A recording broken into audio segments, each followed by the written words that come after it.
What's up, everybody? This is Dantron69K and another episode of Old School Law. I have a hot group today. I'm excited about it. First, I'm going to introduce my co-pilot, Wolfman. What's up, everyone? We got someone new to the channel, but not new to the interwebs right above, Winbush. What up, what up? Appreciate y'all having me on. This is going to be fun. I'm excited. And we have right above me, we are heading for the end game. End game arcade. We're in the end game. And welcome, Winbush. Thank you, man. Appreciate it. And then in the dessert position today, we have D. Thomas from NC. Yo, what's up, Dub City? What up, Winbush? What's good? What's good? Yeah, excited to hang out with you guys. This is going to be a freaking awesome conversation. I can already tell. But hey, Wolfman, don't keep us in suspense any longer. What do we got? So I'm going to give you a clue. Ooh, ooh, pow, ooh. Kung Fu now.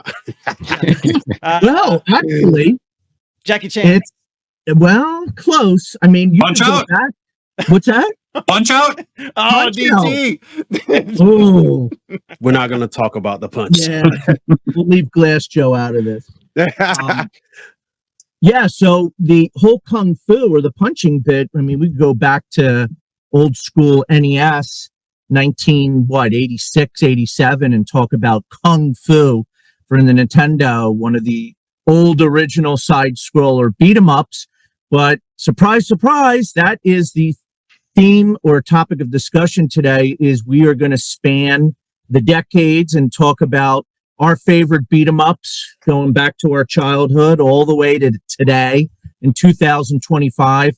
So we should have a blast with this discussion. I think that we're going to hear a lot of awesome beat-em-ups. Hopefully we'll throw some hidden gems your way, get you to try some of these on your emulation stations back at home and check out some of these games. It's going to be a blast. Yeah, dude, I'm excited. Hey, so I'm going to start this off with just a quick question for everybody, just to kind of get our mind right. The question is, what is the difference between a side-scroller beat-em-up and a side-scroller hack and slash? Ooh. Did everybody go around? A side-scrolling hack and slash? What's a hack and slash? I know what a hack and slash is, but I'm trying to think of a side-scrolling hack and slash. I mean, with like night slashers, would that be considered a hack and slash or Splatterhouse? All right, so questions. Yeah, so what do you think, Wolfman? I know I wanted to get our brain thinking about something, which I'm pretty excited about it. I got some ideas, but I want to get you guys kind of thinking about this.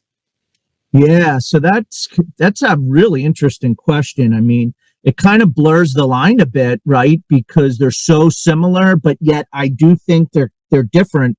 You know, I think beat 'em up, I think, like literally you're, a turtle, you're a vigilante on the streets of rage, Teenage Mutant Ninja Turtles, and you're literally like beating people up, I think is the beat 'em up thing. But the hack and slash, you start to get into different weapons and stuff. Now I'm thinking of like Dungeons and Dragons, Shadows over Mystera, something like that, where you're like leveling up and you're picking up, money and jewels, and now you're counting points. I don't know. It's kind of similar, but yet I think they're different. That's just my take. I see what you guys think. When I think of beat 'em ups, I think of multiple people can play it, 2 to 4 players. You can all play together. You can do your punch and kick attacks, your jump attacks. You can pick up, items to heal, that sort of thing. Each level ends in a boss battle of some sort. I'm thinking it's not it's two-dimensional in a way, but the environment, you can move up and down in the environment or into the foreground or the background, whereas it's not like a strict side scroller. Those are things that I think of when I think of beat 'em ups. Okay. Yeah, I mean, you stumped me, to be honest, because I kind of throw them all under the same umbrella. Because like when you're talking about like Ninja Turtles, I mean, technically they got weapons, right? So they're hacking and slashing away. I brought up Splatterhouse, Night Slashers, even games where you start off with your bare fist. I mean, eventually you pick up weapons, right? Like Final Fight, Streets of Rage, things of that nature. So yeah, it's kind of like a blurred line to me. Like I kind of throw them in one big pot, but I can see where Actually, I can't see it. Like, I don't know. Yeah, when I think of the hack and slash, I'm thinking of like those. I think like I know the upcoming Zelda hack. That's a hack and slash. That's a hack and slash game. Right. So when I'm thinking of hacking, it's not really side scrolling. It's more like 3D. But I can't think of any 2D. I'm thinking that's more adventure. I'm thinking that's more adventure that you're talking there, DT. Yeah, because there's RPG elements into it. You know yeah, so, but when you say hack and slash, that's what I'm thinking about. Like Wimbush. Yeah, like Hyrule Warriors, that's a hack and slash. Right, that's what I was looking for. Yes. Hyrule Warriors. So like Wimbush, I'm a little bit stumped too. I'm like, yeah, because then give us a few examples of what you're considering hack and slash. Yeah, right. Oh, you're talking to me? Yes. Yeah. Okay, so this is my thought on the whole process, and it's fun that we've kind of come full circle. I don't see a differentiation between the two very much. And as a matter of fact, I'm like Wimbush, and I actually would put them all together because you are picking up weapons in a beat 'em up. I think that they're used. Now, you can call they're a form of hack and slash. Now, I can see like Sword of the Berserk is considered a hack and slash for some, but is it really though? It's more an adventure game. So, right. Like you said, Dungeons and Dragons, Shadows of Mystera, I think of that as a traditional side-scroller beat 'em up with weapons, and I can call that I can think of that more as like a hack and slash type beat 'em up, right? So for me, those types go together. Again, it's a 2D or 3D type aspect ratio is what goes into it. There's always going to be just the loads and loads of enemies being thrown at you all the time with boss battles. That's what I think of as a hack and slash beat 'em up. That's so like my take. For example, like Ninja Gaiden on Xbox, that's like more of a hack and slash. I would not consider that a beat 'em up. Yeah, that's an adventure. That's more adventure style is what I think. Ocarina of Time, you're hack and slashing the whole time, but that's more adventure. That's the way I look at that. So that's just my opinion. So what do you guys think? What do you? I see you. The wheels are turning, Wolfman. No, I agree. I mean, I can't discount that. But somebody brought up Hyrule Warriors. I mean, to me, that's hack and slash. Yes. Onimusha, to me, that's hack and slash. It's not a beat 'em up. So I mean, there's definitely, if you get a good example of a game, you can almost put it into a subcategory of beat 'em up versus hack and slash. That's why I said it's a really thin line. I think they're like synonyms of one another, but I do think there is some differentiation. And I get what you're saying. You're right. Like most beat 'em ups, you have weapons, and probably the example I gave was a poor one when I said Dungeons and Dragons. I think the better example is what Endgame said. Ninja Gaiden Black, Onimusha, Hyrule Warriors. Those are really hack and slash type. Yeah, I wouldn't consider those to be beat 'em ups. Whereas some games you could tread that line, but I would say those are definitely not beat 'em ups. I'm glad that we had this combo because we all know now and we have established what is considered a beat 'em up, and it can be with weapons, but we're talking it's God of War is not a beat 'em up. No. It's it can be considered a hack and slash adventure style, right? So we know the difference when we talk about it. So I just wanted to leave that out there. So if you're talking about a game that has weapons in it, but you can feel it, especially us that have played games for our whole life.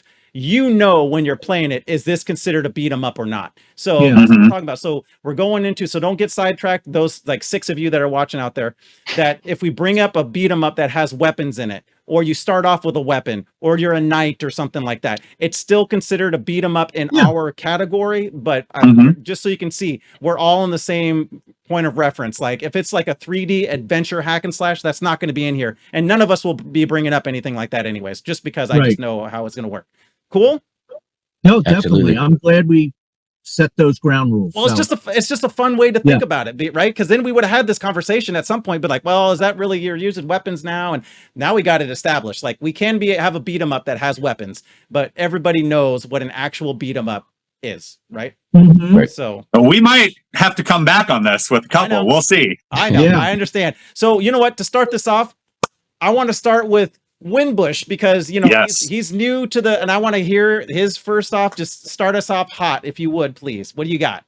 Yeah, I mean, I was going to start with the OG, which is Kung Fu. You know, that came out in 1984. Actually, it came out in 84 in the arcade, right? Then I think on the NES in 86. But like, I wasn't a big Kung Fu fan, but I just wanted to start off with the OG just to pay homage to it because, yeah, every time I say like, what's the first beat 'em up, when I look it up online and I'm just researching, that's the very first one that comes up. So, but for my pick, I'm probably going to have to do Bad Dudes because. Yeah, the main reason I brought that up was because, like, I play a lot of arcade games, right? But a lot of these games are cross-platform. Bad Dudes also came out on the NES. But the one thing I thought was interesting was, like, when you beat Bad Dudes in the arcade, right? At the end, you're saving Ronald Reagan, and he invites you to the White House, for like cheeseburgers and stuff like that. But on the NES version, Nintendo cut that out because they didn't want any type of politics in there whatsoever. So that was like one of those interesting tidbits that I just recently found that out. Like as a kid, you don't pay attention to that stuff, but that's cool. Yeah, I love that little stuff. Little differentiations between, like arcade and a home console. That's awesome. Who else has Bad Dude stories? I know all of us have played it.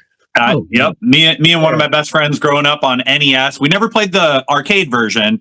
And that actually is a side-scrolling one, but to your point, still qualifies as a beat 'em up.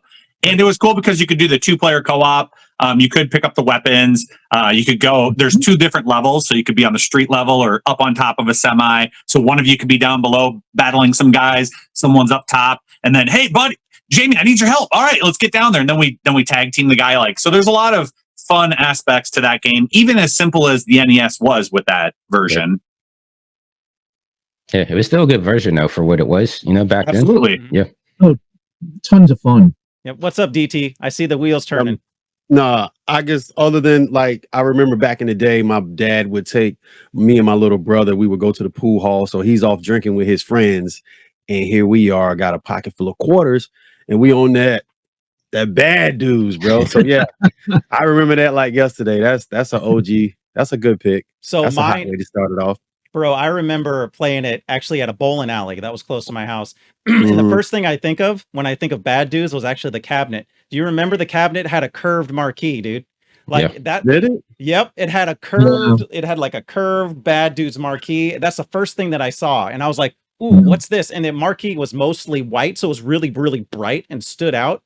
That's what caught my attention. That's the first thing I thought of. So I'm it's a bowling alley, so it smells like corn chips and feet. But I remember that smell and seeing that and actually walking into the arcade past the the pool tables and stuff and actually seeing it back in the corner. And yeah, dude, classic. Right, can I ask this real quick? Going to Bad Dudes. Now, this might be a Mandela effect thing because it's been driving me crazy. But is there a game called Bad Dudes Double Dragon? Was that ever a thing? Because I swear there was like a crossover like that, but I can't. There is some other game. I don't know if it's Double Dragon or if it's like against the ninjas or something. Battletoads in Double Dragon. What's that one? Yeah, I know that one, but I swear there was like a Bad Dudes Double Dragon crossover, but I can't find anything about it. So I was just like, man, is it like one of those Mandela effects where it's like you think you know, but it's like I don't recall that. Yeah, I'm looking it up now. I don't see anything like of the movie Shazam. Exactly. With Sinbad, and you think, oh yeah, I remember that movie. Then you don't really remember that movie because it actually wasn't a movie. It's like that. I still say it was a movie. Yeah, I still think it is too. I still think it is too, but I'm like, I can't remember. I just don't. Yeah, it's nuts. Right on. Okay, Endgame. Guess what? It's your turn. All right. So there's tons of amazing beat 'em ups that I remember from the late 80s, early 90s, but one that I never got to play back in the day and didn't get to play until I got one of these arcades. And if I would have got to play this game in the 90s, it might be my all-time favorite beat 'em up. And that game is called Metamorphic Force. Oh, have you guys ever heard of Metamorphic Force? Absolutely. Never seen it in the arcade in real life. The only place was at Galloping Ghost. That's the only place I've ever seen the actual arcade machine. So one of the reasons why I think this game could have been my favorite, right up there with like X-Men and Turtles in Time and all those great classic games, is the sprites are massive and all the characters have a lot of really unique moves, just for attacking and your specials. But then you can get these powers that transform you into this beast, and all of your moves change, your specials change, and you feel like you leveled up, like when you get that power. And then that power ticks down, and once you lose that power, you feel like, oh man, I don't know if I can survive now. And it's such a cool feeling because a lot of those beat 'em up games are pretty simple, you know, especially going back now, years later, playing them. And I'm like, man, if I could have played this back then, this would have been amazing. The feelings of like Altered Beast, huh? Endgame, like, Yeah. Literally, Yeah. like, you know, when you get the third orb and you like power up into the monster, and then you become like that skinny nerdy guy, you know, when you lose your powers. So But- I know what you're talking about. But bro, Bob can walk it in. doing Metamorphic Force and Altered Beast. Altered Beast is like the Temu version of Metamorphic Force, right? It's like it's like Metamorphic Force from Wish. You know what I'm saying? I mean, But it's I mean, still good. Altered Beast came out first, though. You Yeah, gotta it's kind of still give them a good. break. Right. Like, There you But when go. you start comparing the two, it's like, all right. It's two different Oh yeah, different games, bro. Totally Right. two different oh, definitely. spectrums. But what's crazy though is that one feels to me like it's kind of forgotten. Like, is that just my experience, or did you guys know about it way back It's on then in my list. '93? It's number 3 on my list. See, Metamorphic Force. Yeah. Yes. So I ain't playing around. yeah, I didn't discover that one until, you know, like years later when emulation became a thing, and Yeah. we're just looking for those gems that you didn't see growing up, and yeah, just researching. There's like a whole plethora of those hidden gems that like never even came stateside. So it's kind of wild that I grew up in arcades, but there's like a whole world of games that we never even seen growing up. Right. Faux show. Great That's a choice, great Endgame. pick. Great Thanks. choice. Yep. All right, DT. Hey, if we talking about childhood, man, I'm gonna take it on the console. I'm gonna wrap that thing up with Super Double Dragon. Ooh. That Super Double Dragon was straight fire, bro. I mean, I know we got the Double Dragons on the NES, we got the Double Dragon on arcade, but I didn't have an NES growing up. Friends did, but when we got our hands on Super Double Dragon, bro, starting off and seems to be like Las Vegas, the lights flashing in the background, the way you can grab the guy's arm and punch him in the face and kick him in the face and flip him over. It's like they was like Jean-Claude Van Damme in a sense, bro. And I really, really enjoyed that game. I think that's like, when it comes to beat 'em ups, I gotta put Double Dragon at one of them. Super Double Dragon. It's gotta be at like one of my top 5, bro. I gotta play it. I still never got through the SNES catalog because I grew up with the Genesis, right? So it's like my cousins had Super Nintendo, but I had the Genesis, so it's just like I never got to play that catalog. So yeah, I'm gonna put that on the list. I gotta try that one out. It's a must play. Yeah, we're Yeah. working on it. You haven't tried a Super Double Dragon Bush? Oh, No. You are in for a treat, my friend. I told you, I'm like starting to get into being Winbush's drug pusher when it comes to those types. Get into a different experience because he's a Sega fan, which I just like. get it. I love Sega stuff, right? But then I'm Right, like, right. hey man, you need to come over here and taste some of this stuff too. You know what I'm saying? Yeah. So Yeah, Hey, I mean, look, that's let's- good stuff. Yeah, Let's just buy some tickets, fly out to where he is, tie him down, put a needle in his arm, and pump him full of retro beat 'em up games, bro. Super Nintendo games. yeah, Super Nintendo's like the fentanyl of drugs, man. You know, when it I came know, to like I know. beat 'em it's up and stuff. crazy. There's Yeah. some stuff. There's some stuff. Well, And like, so I played the Double Dragons on NES, and Double Dragon 2 is my favorite. And then 3 was like extremely difficult and Yeah. challenging. So I kind of lost interest. So then when Super Double Dragon came, it brought back the beat 'em up aspect of it, as opposed to, because like beat 'em ups, they're not necessarily the hardest games in the world. They're just, hey, have some fun with your friends. Sure, they can be quarter munchers at times, but I felt like Double Dragon 3 kind of got away from that a little bit, whereas Super Double Dragon brought it back. Yeah. I gotta go transparent. I've hardly played that game. see, I'm not the only one. Yeah. See, I've hardly played. I think I've touched it once, and it was at a buddy's house, like when I was probably like 9 years old. So, I don't have any real memories of playing that game. I know I've held the cartridge in my hand before, but I don't Mhm. recall playing it. So, failure on Dantron's part. Failure. is that on the Switch? You know how you have the retro stuff on the Switch? Is that in that collection there? I haven't seen it. Super Double No. Dragon? I don't Okay. think so. No. Let me look real quick. Dantron, that's the beauty of these retro laws is you find games that even though you do daily shorts of all these games that you have, there's some that you haven't played. Yep. So you take your notes. Dude, Yeah, I I'm might be taking writing notes, some stuff down now. bro. My games list is like 120 games long almost. Wolfman knows it's there. Oh yeah, definitely. Crazy. Wolfman, Yeah. you got anything on Super Double Dragon? On Super Double Dragon, just concurring what D Thomas said. I mean, I love that game, man. That's just an awesome game. I mean, just also with what Endgame said, I didn't really love Double Dragon 3. I got to be honest. Like, I don't know, the mechanics were kind of like weird and stuff, but Super Double Dragon to me brought back the whole like foundation of like beat 'em up with great Super Nintendo sound and graphics. It's really, anybody that has access to emulation should try that game, because it'll bring back some fond memories of those older beat 'em ups.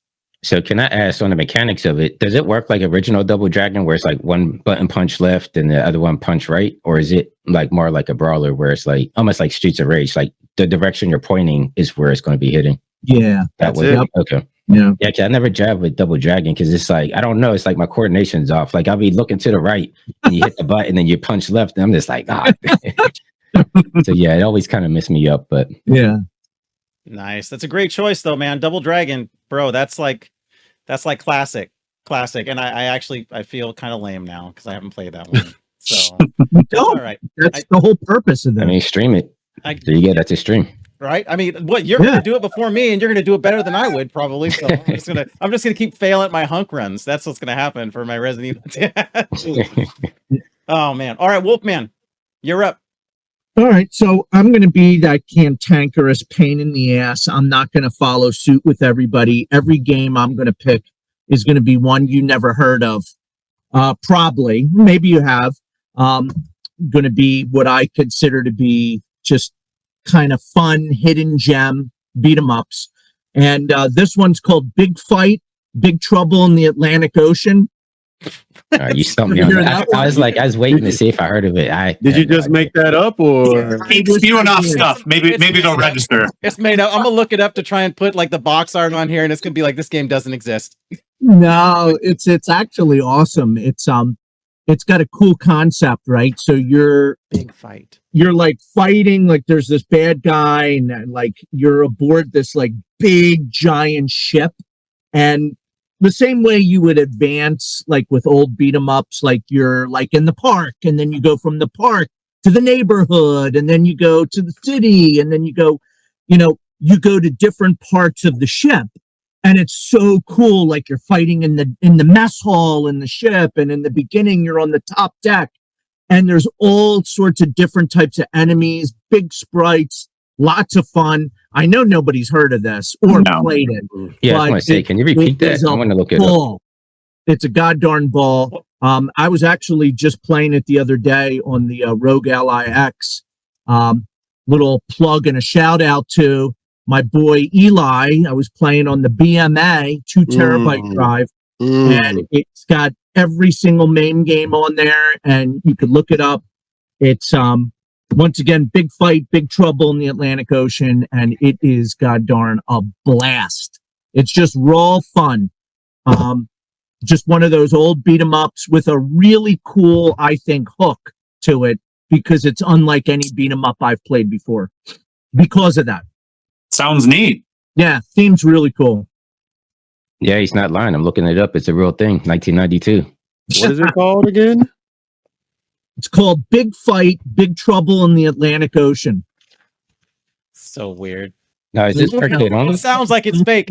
Right now, in real time. This is awesome. DT, it's one of those ones that when I tell you and I put on, you're like, you just made that up. That Wolfman just made that game up. And then Mitch says, no, man, it exists. And we're like, all right. This game is a lot of fun. Oh my God, it's a blast. Tons of fun. Is this arcade only, or is this on console as well? I have never seen it on console. This must be strictly main. Who was the developer? Who made this? It released in 3 arcades worldwide. That's right. Exactly. Like the Beavis and Butthead. There's like 2. Yeah. That's it. Oh my gosh. Dang, good choice, man. We're gonna that's why I heard of everything. Did you come off the bat just like, dang? Yep. Man, Galloping Ghost doesn't even have this game. El Fuego. Dude. All right. So let's see. I think I think I'm going to go with one. It might be kind of a hidden gem for some. I know that it's more popular than some of the ones, like definitely more popular than Big Trouble in the Atlantic Ocean or whatever the heck that is. But it's more mainstream than that. But I think it's one that gets missed a lot. But I love this game. And every time I introduce it to somebody, like my kids love it. I have family that comes over. It's not super hard, but it's a lot of fun. It has that old school kind of big sprite Ninja Turtles feel, and it's Wild West Cowboys from Moo Mesa. Ooh, Good one. I know you love that game. Dude, and that one has guns dude, in it. I love that game. Yeah, you do. Dude, it's so much fun. It plays great. The sprites are lots of fun. You know, it's multiplayer. You get lots of different cows to choose from. And it's just, there's a bunch of like weird tongue-in-cheek jokes that are in there with names of places and stuff. And, you know, it's just, it's a great beat 'em up. It's not too long. It's not too short. It has a really good vibe to it. And so I think the character designs are great. It's just a lot of fun. And so I'm just going to bring that one up just to start us off, because I just love that game. I just do. It's fun. It's all around fun beat 'em up. It is. Quick funny story. So the first time I saw that game, I thought it was Sunset Riders. And like we go over, oh yeah, let's play Sunset Riders. And we're like, what the heck is this? And then we stayed there and played it because it was awesome. Like you said, it's really fun. It's basically the beat 'em up version of Sunset Riders. Yeah. Yeah. It's a good example. Go ahead, DT. I see it. Oh, he's I'm trying to process that. Cowboys of Moo Mesa was the beat 'em up version. Beat 'em up version of Sunset Riders. Yeah, did they punch in Cowboys of Moo Mesa? I know they did like front rolls and stuff. I know the like little bull charges and stuff like that. And stuff like that. Yeah. Okay, I guess you can classify that as a beat 'em up, I suppose. Whoa, D's calling Dan out. No, DT's going to be real strict on this. No, I mean, you can't call it a shooter. It's side scroller with bosses, multiplayer. It's a shoot 'em up, beat 'em up. I guess a shoot 'em. I don't know. It's in that bowl that you were talking about. It's in that fish bowl of like it feels it. Anybody that's done it, you go, all right, this one I could see it in multiplayer. The blurred line. Yeah. So, all right, that's it. Anybody else played that one? Anybody like that game? Yeah, no, I played that. Yeah, it's pretty dope. And it's actually based off a cartoon too, which I didn't realize. Like I know about the game, but when I was streaming it, everybody's like, "Oh, did you ever watch the cartoon?" I'm like, I didn't even know it was a cartoon. Me either. That's right. I forgot that there was a cartoon, but yeah, I did know that at one point. I don't know if I ever watched the cartoon, but kind of like Bucky O'Hare. Oh yeah, Bucky O'Hare. That's a good beat 'em up. Yeah, Great beat 'em up. Oh man. All right, Winbush, you're up again. What you got? All right, I'm gonna go back to iReal because we did that with Kung Fu. So I'm gonna go over to Undercover Cop. That one came out in 1992. Mhm. That's another gem a lot of people don't know about because it only came to the arcade. But like, if I had to describe it, I would say think of Metal Slug, right? Because everybody knows Metal Slug, but like Metal Slug mixed with Final Fight, like that, you know, that really finite sprite animations mixed with like the beat 'em up style of Final Fight. Like it's a perfect ensemble of, you know, really slick sprites, really good music. The music is up there for me with like Streets of Rage because I hold that soundtrack for Streets of Rage 2. I hold that like on a higher chord. So I would say the soundtrack is really good on that one, mixed with the animations, and it's just a fun beat 'em up, especially if you play it co-op. Like it's a really dope game. I wonder if we could do that in Fightcade. I wonder if that's one of those Fightcade ones that we can play multiplayer on. I sleep on that so much. I did it a while ago with a bunch of friends, and then it just like went off to the side because you know it's kind of hard sometimes. You got to have the same version of the game and all that kind of stuff. But when it works, dude, it's awesome. Like being able to play through the OG Ninja Turtles with Scantron, who's in Florida, is a ton of fun, dude. Mhm. So I know it works with RetroArch because I've played it through RetroArch before. So nice. yeah, it's pretty solid. Did anybody else play that game? I don't remember playing it in arcade. Undercover Cops? Yeah. Oh yeah. I think Undercover That's on my Cop, list. It's that's a heat rock. number 17. It's all the things Winbush said. I mean, it's great. And it's that kind of that company, right? IREM, IREM. Yeah. I mean, it's just and tons of fun beat 'em up. And I agree. The music is pretty on point in that game.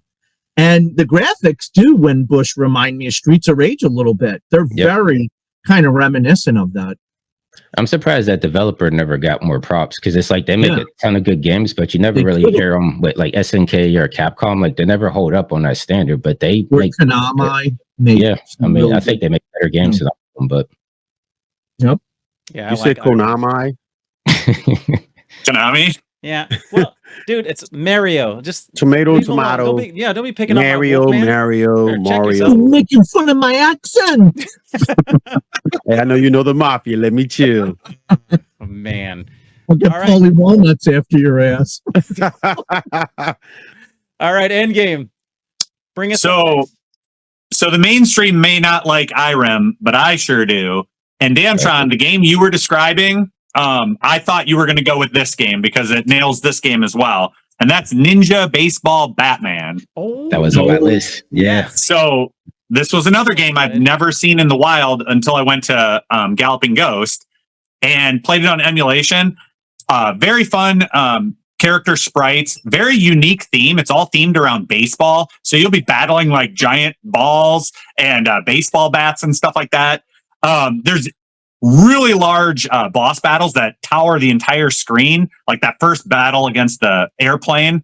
And another really cool thing about this game is that there's hidden moves. There's like, even though it's 2 buttons, there's like Street Fighter style moves that you can unlock and unleash. So you don't expect that when you first start playing. And then all of a sudden, one of your buddies like pulls something off and you're like, how the heck did you do that? And they're like, oh, I did through a Hadouken or whatever, So it's like, okay. So then you start experimenting more and you're already like multiple levels into the game, where normally a lot of these beat 'em ups get a little stale. And then you start figuring out new moves and stuff. So it re-generate or whatever, brings more to the table for that game. So I think it's a really colorful, fun game, and there's a lot of meat to the game for it being, a 1993 beat 'em up.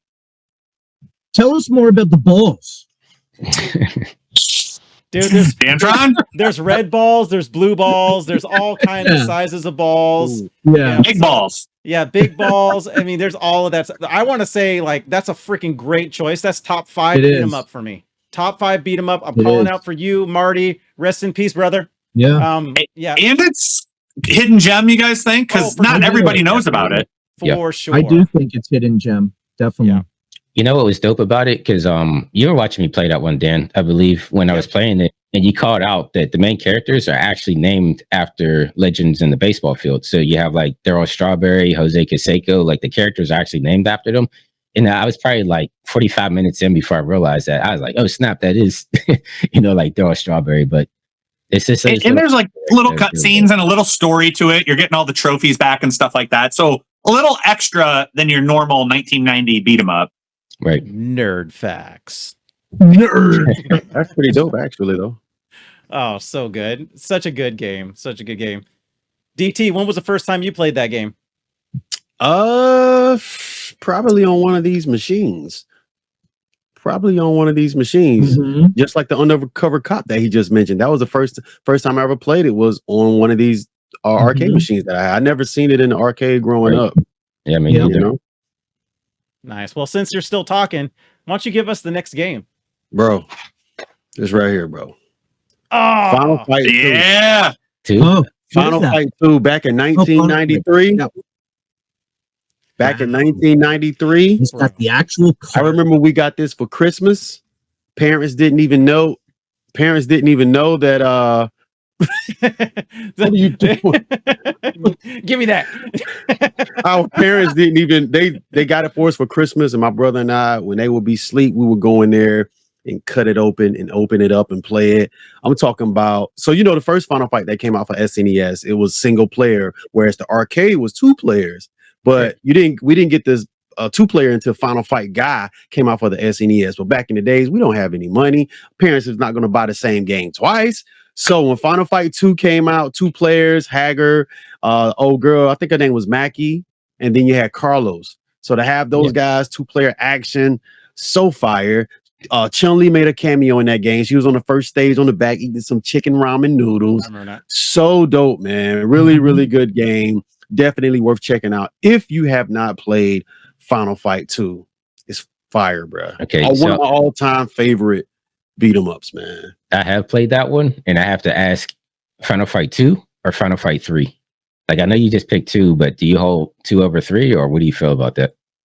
I'm gonna hold 2 over 3 only right now, only because we didn't get Final Fight 3, and we never got Final Fight 3 growing up as far as like purchasing it. But now that we have these arcade machines, I have it. So I haven't really done a playthrough. I have played it, and I feel like Final Fight 2 is still better. Still better. From a graphical standpoint, it just looks a whole lot better than what 3 was. But I've never been through 3, but it does seem pretty good though. Yeah, no, I like them both, but I leaned a little bit more towards 3. But I was just kind of curious what your thoughts were on that. Okay. Because I went both of them once. Winbush, you might remember this. Was it Final Fight 3 that you could have, if you're just playing by yourself and you wanted a second player, you could have the computer play along with you? Yep. I thought that was such a cool feature. That's dope.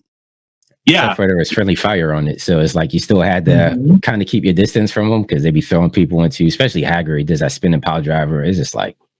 Right. But you know, beat 'em ups, all the guys go after you if you're just playing single player. So when you have that extra guy out there, even if he's not contributing that much, at least it's distracting some of the enemies. Right. Yep. And Hagar was the mayor. The best mayor in beat 'em ups. Yeah. Of was it Metro City? Yeah. Metro City, bro. Dude. So if we're talking about Final Fight 2 and 3, can we touch on the first one as well here? Absolutely. Final Fight as a franchise. Go with it. One of my all-time favorite experiences, walking up to a cabinet, not knowing what this game was, playing Final Fight at the bowling alley, blew me away. Like, there are 3 different characters that felt all unique to each other. The boss battles, like when you get in that ring against Saddam with the katanas, you're like, what is happening here? Dude, so many cool things with that game. Dude, that was so rough, dude. I remember fighting that dude, and I'm like, how am I supposed to get through? Then he dropped the katana. I was like, yes! Yes! He bull rushes you to pick it back up. Yeah. And then right when you're getting your groove on, then you get against Rolento, and he just chucks all those grenades all over the place, and it's just like, what is this? Fucking cheater, dude. Time to get our quarters. Oh my god. All right, so have y'all played Final Fight on the Sega CD? I have not. I have emulation. Okay, I'm gonna say that's probably the best version of Final Fight. I hold it higher than the arcade version, especially because the soundtrack is good. Yeah, they did real good. And there's VO in it and all that. Like Final Fight on the Sega CD, if you could play it, definitely give it a shot. Two players, co-op, and guys in there. Yeah, all 3. It's an arcade. It's based off the arcade, but they redid the entire audio. So for me, like audio is a big part of this. So like if you have a good soundtrack, then that automatically puts you at the top of my list. But yeah, for sure, a really good one. No, great recommendation. Definitely going to check it out. Final Fight, man. All right, Sega CD. What you got? Throw us another one that we're just gonna go. That ain't real. That ain't real. So, Confucius Wolf is going to give you Oriental Legend. Oh, it's on my list. Beat 'em up. You doing the first one, or are you doing all of them? I'm just doing the Oriental Legend. Just that's the one original I chose. But you please feel free to add and enhance. I love the backdrop of that, like the whole like mythology that goes with that. It's so cool. You have the weapons of what is it? Is it ancient China? Yeah. Yeah. So you have like all the old weapons and the mythology, some of the creatures in mythology, and giant colorful sprites. I know that's been brought up. Awesome music, great magic. Like you could like harness like this electricity and stuff, and you pick up these scrolls, and it's just, to me, it's such a neat beat 'em up that I feel a lot of people never probably even heard of this game. That's a heard fact. of Final Fight and Streets of Rage and some of the games that we're talking about, but you know, I want to throw some games that maybe you haven't heard of that you should play because it's a goddamn ball. I don't think that one ever came stateside, did it? That was in Asia, I believe. Okay, that makes sense because I've never heard of it. Yep. I'm looking at it now, and everything that you're gurgitating, yes, this is fire, bro. Okay, so y'all know the Monkey King, right? Wukong. So that's the Wukong. That's the Monkey King story. So that's what that is. Oh, and it's just, it's so cool. Like it's You know, some beat 'em ups of like the late 80s is the graphics aren't great. Like it's kind of rudimentary. But when you see this game and you got like a Megacade or you got something that D. Thomas has, you should see how these graphics pop, man. I mean, this was a later. Was this in the 90s? This had to have been in the 90s, right? Yeah, this was 97. Yeah, so you're talking about at the late era of those old school arcade beat 'em ups, and to me, this is one of the pinnacle beat 'em ups of that time period. Yep. It looks so good. My goodness. Yeah, you got to play it, D. Thomas. Please play it. Do it. Stream that. I love Oriental Legend, but I prefer Oriental Legend 2. Okay. I just do. I like the look of that one a little bit better. They're both really, really good. Don't get me wrong. Yeah. But freaking awesome. Everything that you said, I'm not going to belabor any of that other stuff, but it is such a fun game. And again, you can get into it. It's not too long. It's not too short, but it does get challenging, especially it doesn't matter one or the other. There's lots of characters on screen at the same time. It's one of those ones that you can get on there and you're fighting 6 different dudes at one time. Oh yeah. So, and if you're not ready to take on 6 dudes at the same time, who is work your way up to that? Because, bro, yeah. So, but Wolfman, that's such a great choice, dude. Anybody else? Oriental Legend, man. Oh, you threw the alley. It's a long game. It's like if you're going to play through, make sure you set some time aside. I think the first one took me like 90 minutes to beat, but the second one was like 2.5 hours, something crazy like that. Like it's. Oh wow. Yeah, it's long. They're long. Some beat 'em ups you could beat in like 35 to 45 minutes. These are meaty, lengthy. I don't know how people play them in the arcade because you need like $2,000 to finish that mug if you was out there. That's the thing too, right? It was towards the end when the arcades were starting to die, right? So you wanted to keep people in there playing. So it actually makes good marketing sense in a way. If it's a good game, people are going to keep throwing those quarters in there. Yeah, you're right. That's a good point, Tim. And then because it was released in Japan too, overseas, arcades still were kicking off hard there. So I mean, they were able to get, I'm sure, a lot more money pouring in. Who was the developer of that one? Do you remember? That was IGS. IGS. Yeah, so they're a small developer based out of Taiwan. They only made a handful of games. That's why I know about them. But yeah, they're a Taiwanese company, and I think they might have only made like 3 or 4 games before they kind of subsided. Yeah, nice. I knew it wasn't a company I heard of. Yeah. Nice. All right. So is this my turn? Yep. All right. So this one, I'm going. We already talked about Neo Geo once. I'm going to Neo Geo on this one, and this is an MVS and AES game. And one of the reasons why it's one of my favorite beat 'em ups is for the same reason that Endgame talked about Ninja Baseball Batman. You can actually pull off special moves in it. Like you start pulling off a Shoryuken and you're going to do a freaking uppercut. You start doing a Hadouken motion. You do it right. You're throwing a fireball. And that is Top Hunter, Rod and Kath. Yes! Dude, this game is straight. Like DT, if you were talking those other ones being a heat rock, this one's a freaking meteor. It is so dope. You got to give it time to understand the moving in and out of the foreground into the background, being able to reach up and unlock things because you know there's like hidden specials. Like you'll punch something and then it'll open up behind you and you can jump through it into bonus levels. Dude, there's so much stuff going on in this game that it's almost overwhelming for people when they first get in. They're like, I don't know, this game's kind of a little bit weird. But once you start to really get in and give the game the time that it requires, I guarantee you will freaking love that game. It's so good, especially co-op. If you play it co-op, that is like multiplayer is where it's at. Single player is still good, but multiplayer where you're both bouncing back and forth, pulling off special moves, it is a sight to behold. I mean, like there's something magical about that game when you're watching it play, because people will watch you play that game. If you got 2 people playing, you got other people sitting there, sometimes people be like, all right, you'll get up and, if you got friends over, they'll go and grab something out of there. No, they'll sit down and watch this and they'll be like, man, this is tight. So anyways, that's what I got for mine. Cause I love that beat 'em up, but yeah, you can pick up weapons and stuff in that one too. And so it's a dope game. And how about that thing, Dan, that you could like, I don't know what it is. Is it a yo-yo? But it's like a giant whip that you could like throw out and like grab hooks from trees and pull down secrets. It's so awesome. Dude, there's like mechs you can ride in. You're pushing over freaking walls and stuff to get through. Dude, it's top-notch beat 'em up. It's such a good game. Gosh, dang it.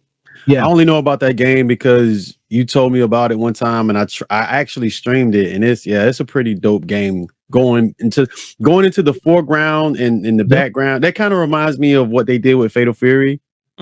Those same type of mechanics, but yeah, it's a pretty dope game. I like it. Heck yeah. So is this Top Hunter, Roddy, and Kathy? Yep. Okay, yeah, I'm looking it up now. It's actually on sale for $5. I might. It came out on what was it, the Wii shop? I think it came out on some, and then on this, I think it's on Switch too. It came out with some like digital. I don't think it was anything physical, but yeah, they have it on Good Old Games too right now on sale. It says for $4.79. Nice. Yeah. There you go. You guys get out. And when you think of Neo Geo, games, you think of the graphics and the big character sprites, and that game definitely has that stuff. Everybody out there, if you're going to buy that game, buy it for $5 that Winbush just talked about. Don't buy it for freaking $1,500 on Neo Geo AES or whatever it is. It's ridiculous. The AES games are crazy, the VCR cards, but it's a great game. It's a great game. No, that's dope. That's a good pick. I'm gonna pick that one up. Nice. Right on. I win. That's it. We just had one. We're done. I'm done. All done. Drop the mic. Show's over. It's all good. Winbush, you're up now. All right. I'm going to pick one that has no reason being this good for what it is. But I'm going back to Irem. They're one of my favorite developers. This one came out in 92. But this is Hook, the Peter Pan game. Yeah. Oh, yeah. Freaking heck yeah, dude. Yeah, like I saw that they made like a Hook game based off the movie with Robin Williams. I'm like, oh, this is going to be trash. And I started playing it. And I was like, like Peter Pan has no reason being this good. And I played through it, and people watching me playing it were like, this is crazy. Just like the special attacks that you're doing and like the enemies, it has the same type of graphic fidelity as Undercover Cop because it comes from that same pedigree of Metal Slug and, those other games from Irem. But yeah, this is one of those games I never saw at the arcade. I just randomly came across it, and it's like, let me try it. You got it online, and yeah, I was pleasantly surprised at how dope this one was. And that was ported to like a lot of different consoles, wasn't it? It's not. Oh, was it? It's not. I've only played the arcade. Not the same though. Yeah. No, it's not. Yeah, that's what I'm saying. Is like a lot of people probably remember the console versions, which weren't as good. So get this, Win. I was like, dude, I have mine coming up. I have a short on that coming up. And actually, it's going to be on Tuesday morning. The next short that gets released is actually Hook on Sega Genesis. And I talk about that. And I say, like, my favorite version is the arcade version, which is the only true beat 'em up version of this game. The other ones, it's kind of beat 'em up, but it's more like a side scroller. It's like Aladdin, right? Like a platformer. Yeah. But I was like, oh, dude, you're talking about something that's just getting ready to drop on TikTok. But it's such a good game. It's so good. You can choose different characters. The sprites are great. Again, yeah, you're absolutely right. It should not be as good as it is. The sound is fantastic. I mean, like, you got voice acting from Robin Williams that's popping in there. You got the music that's been digitized. Bro, it's such a good game. Like, if y'all are streaming the game and you want to have people stop at your stream, definitely set that one up there. Because when I streamed it, I think I had like 50 people randomly stop. Like, yo, is that Peter Pan? Like, why is he doing, like hip tosses and suplexes and all this crazy stuff? And I'm just like, yeah, it was good. It was a good one. And it's short too. I want to say it's like 45 minutes. It's not a long playthrough, but it's pretty solid for what it is. Yeah, good choice, bro. I like that one. Great choice, man. All right, my list. Go ahead. It's on your list, huh, Wolfman? We're taking them all of them. I'm getting pissed. No, here's the problem though. Wolfman was like, you already heard it, right? When he was like, oh yeah, it's 17 on my list. Yeah. He's got like 40. Wolf, you showed us your list earlier. Yeah, so we know exactly what you're going with. Bro, that was just a toenail. That was a toenail of his list that he was showing us. H1. Yeah, that's right. Okay, so this one's going to be, everyone's heard of this one. Metamorphic Force, DT, not so much. Hold on, pause for a second. What was that, DT? Yep. How many games are we throwing out? I think 4. I'm thinking we're probably going to go around another couple times. So we'll 17 get another times. couple now. I'm saying this is a part 1, part 2. Yeah, we're gonna do like probably Yeah, 2 you have to. supplementals. Yeah, we can't, and I don't want to go for like like 2 hours. So we got probably another. I'm thinking another 20 minutes or so. So a couple more rounds. Okay, I'll wrap it. Okay. So I'm going to go with a classic here because there's a follow-up point that I want to talk about, and that's going to be the X-Men arcade. We talked earlier about beat 'em ups being best played multiplayer. Well, what's better than 6 people playing at once, 2 screens? You've never seen anything like that back in the day, and it was a showpiece. Like you see that, and you're like, "What is this game?" And of course, you had the Colossus. Rah! You know, you heard these sound effects, these iconic sound effects. So you go over there and play this X-Men, and you would play with strangers too. Like some beat 'em ups, bad dudes. You're playing with your buddy most likely, right? X-Men. Oh, there's 4 people. You got room for me? Absolutely. Hop on to Cyclops or whoever. But one thing I want to piggyback off of that is the modern arcade emulation has this thing called Open Bore, and they take a lot of these old school games and character sprites, and it's basically Beats of Rage engine, which is the beat 'em up engine. So Z Vitter redid this X-Men arcade game with new characters, added like 50 plus characters with all these new moves and stuff. So it's like a modern remake of an old school game by a fan of the old school game. And that's like a cool way to bring some of these, because they do get stale at playing some of these old beat 'em ups, especially if you play a bunch in a row. So to modernize some of these is an awesome way to keep that alive for the modern audience. So X-Men Arcade, I'm assuming all of you have played that. Many of times. Yeah, that's a good one. Brings back a lot of good memories from back in the day. Did you play it on the 6-player or the 4-player? All of them. Yeah, we had the 2-player at Pizza Hut. The roller skate rink had the 4-player, but our amusement park at the Sammy Helmy, actually shout out to Kennywood, but that one had the 6-player one.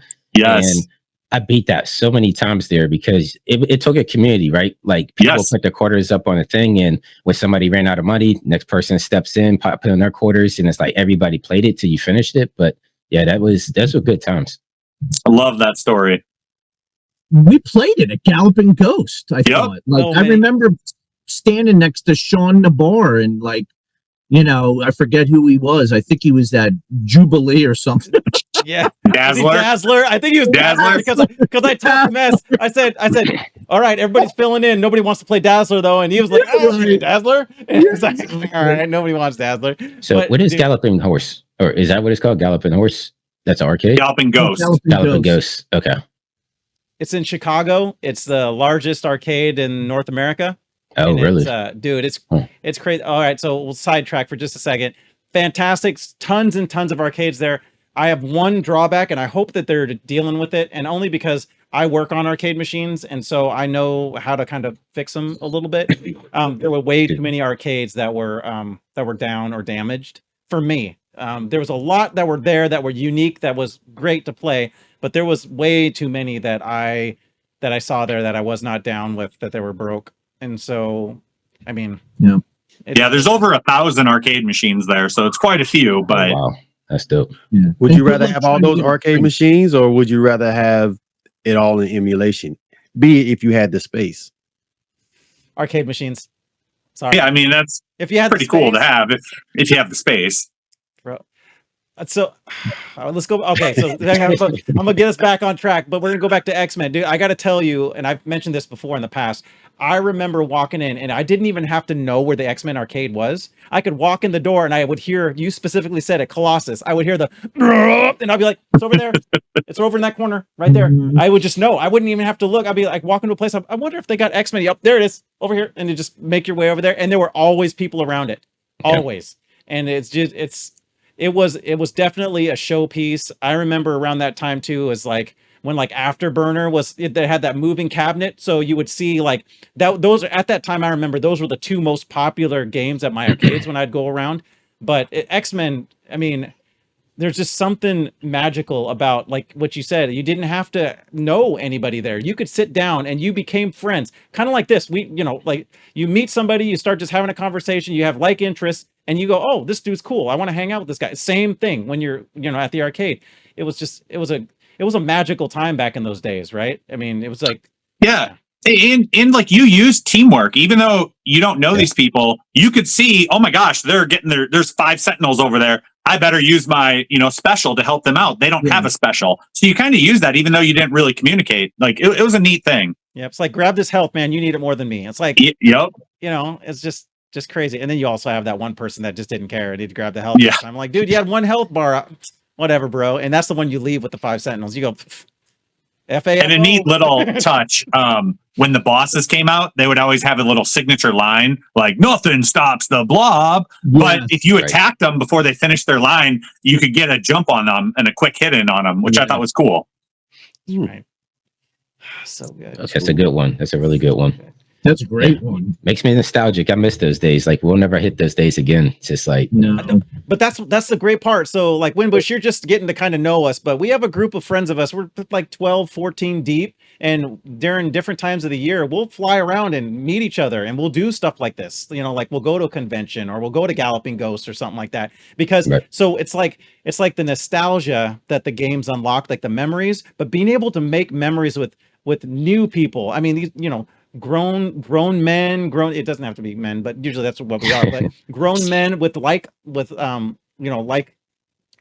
interests that, we can get together and we can make like new memories from old stuff. And it is a very, very unique experience. And I feel privileged to actually know these guys. And it's just like, I never thought I would feel that again, right? Since being a kid, right? I mean, arcades are gone, but then you meet a group of guys that's like, these are my people, right? And so being able to like I said, go to Galloping Ghosts and you're rolling around and your buddy's playing a game and you're just like, hey, how's it going? You like this one? Yeah, I did jumping in there and playing with.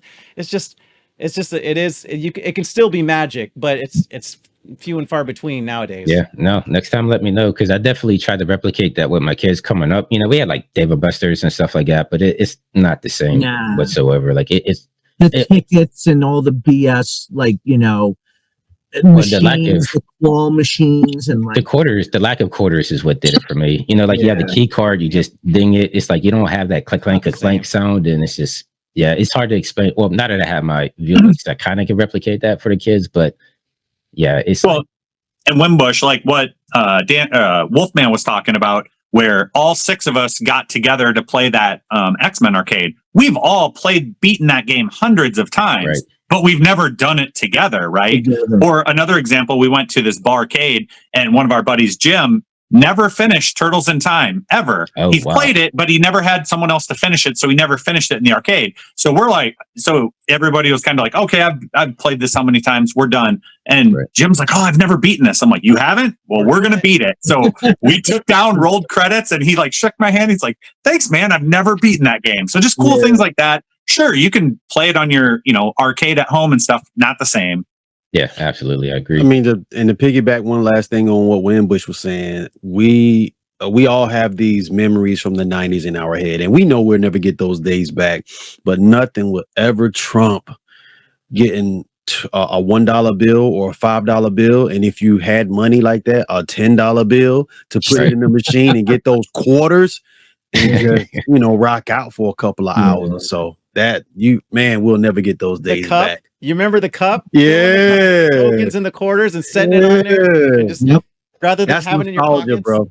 That's nostalgia for you. Yeah. Chuck E. Cheese did that, man. They give you that Chuck E. Cheese cup and you'd have all those tokens in there and you were just salivating as a kid. So cool. And then not the sidetrack, just the last thing. Have you guys gone to the Chuck Arcade? How they re-released that Chuck E. Cheese, but it's like supposed to be like the 90s nostalgia version of Chuck E. Cheese. I've heard of it. I haven't seen it yet though. It's trash. Oh. There was one that opened up near me and I was excited, and it's not what they said it was going to be. Was it like Chuck's Arcade or something? Yeah, Chuck's Arcade. It's supposed to be like an adult theme, nostalgia, 90s theme arcade, and it's like they missed the ball. That you know what it is? That was a corporate decision. If there was somebody that was running that place that had the money, that had the soul of like one of us that really wants to do that, it could be done right, because they've done it with barcades. You can tell like the owner of this barcade knows what's up.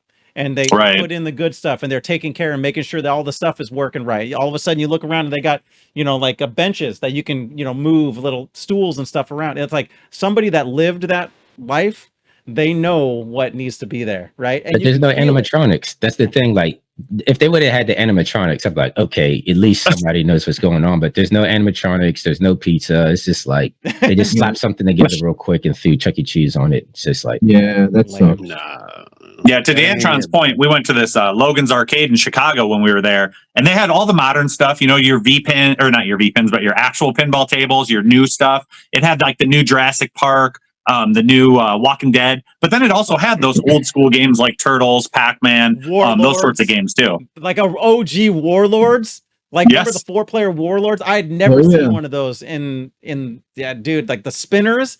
I was like, Yep. this is crazy. Just good times. yeah, sorry to sidetrack. I have to No, get that- away. No, it's great. That's what this is, man. This is, we do it live. We're just sitting on the couch, just hanging out. DT's up. DT, you are up. I'm gonna bring it out of the 90s a little bit, and I'm gonna go with Fight and Rage. Came out in 2017. On my Ooh. list. I haven't touched it. Y'all keep telling me about it. I haven't Bro. grabbed Fight and it yet. Rage, bro. Yeah. Did you buy 3-player it? co-op. Not yet. No. Great music, great physics, if you know what I mean. I Great do. I physics. do. It's a good game, man. Like, it's a Yeah. great beat 'em up. The guys that went in on that music, they did an excellent job. And if you haven't played it yet, Winbush, whenever you do play it and whenever you do stream it or what have you, you will not be disappointed, bro. Fight and Rage, check that joint out. It's fire. It's on my Steam list. It's on my wish list. I'm just, Oh, I don't know. There's something about me with Steam. I'll just wait for that email to come saying it's on sale. Even if it's $1, it's like, okay, now I can grab it. But it gotta be on sale. So Dude, it's I'm about to just buy it for you. Because no, don't do that. I know, but it's so good. It's, oh my gosh. I'm gonna let you guys Yeah, talk for a Fight and minute Rage is about it. Because great. oh man. It's a little unique too, because like at the beginning, you can go either right or left from the first screen, and that branches the storyline right away. Because like I don't know, I think there's like somebody gets kidnapped or something right at the beginning and goes off to the left of the screen or something like that, and you're like, should I follow them? And then you go that way, and you're like, I can follow them. This is cool. And it changes things. Like, I thought it was really cool. But then, of course, DT, it brings back all your fun combos, your beat 'em up, your co-op, all the stuff that you love about beat 'em ups as well. But it just adds that extra modern layer to the game. Fire, bro. There's two parts about it too that make it even more unique. One is you get to unlock by getting coins and stuff based upon how well you do, and you can unlock different characters, you can unlock different outfits and stuff. That's awesome for a beat 'em up. But the biggest thing that I like that's kind of a hidden piece, and that, again, I'm just a nerd, so I go into the options. They give you filter options in game. So like, I put the CRT monitor, and it gives it a little bit of a bevel look to it, and it has the boxy CRTs. Dude, it's like, that's what gets me. They took extra time to add that stuff into there, just like, you know, like Shredder's Revenge, where you can go in there and mess with that. Those little pieces of detail, just, man, that game. That's a great pick, D. Thank you. Yeah. That game, you got me all hyped now for that game. I want to play it again. You know that marquee? You saw the marquee. You're welcome. Dantron approved. He knows. Yep. All right, Wolfman. All right. Well, I gave you a good pick last time with Oriental Legend, but this one is, I want to see D. Thomas's eyeballs pop out of his skull when he checks this on YouTube in a minute. So this was even later in the arcade life cycle than Oriental Legend. I think Winbush said, what, 97? Yeah. I think is what you said. Yep. So this is 2001. So this had to have been at the end of the arcades, are probably like almost are dead at this point. There's probably a In North few America. left at this I point. think I know what Yeah. you're about to say. I'll let you finish. All right. Yeah. So I think this is the best graphics of any, like, the games that we're going to talk about of the arcade era. It's called the Crystal of Kings. You got me. I don't know. The Crystal of Kings. It's by a company I never heard of called Brezasoft.